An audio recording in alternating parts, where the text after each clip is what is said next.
சத்தியபுத்திரர், அதியமான், நெடுமான், அஞ்சி, இப்படிப்பட்ட ஒரு வரலாறு. 7 அரசர்களை வென்ற ஒரு மகா வீரன். இந்த வீரனுடைய வரலாறும் அந்த வீரன் மக்களுக்கு ஆற்றிய கொடை, அதன் பிறகு என்னென்ன நடந்தது அப்படிங்கிற கம்ப்ளீட்டான ஹிஸ்டரியை நம்மிடம் இருந்து மறைப்பதற்கு என்ன செய்ய வேண்டும்? அதியமான், நெடுமான், அஞ்சி வளைவா? நெடுமான் அஞ்சி வளைவுலாம் கிடையாது, பெரியார் வளைவு.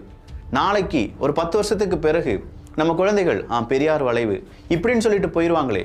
அதியமான், நெடுமான் அப்படின்னு சொல்ற ஒரு வார்த்தை கேட்கும்போதாவது இது ரொம்ப புதுசா இருக்கே, இந்த அரசன் யார், அதை பற்றியான ஒரு வரலாற்று தேடுதல் நம்முடைய குழந்தைகளிடம் வரும்.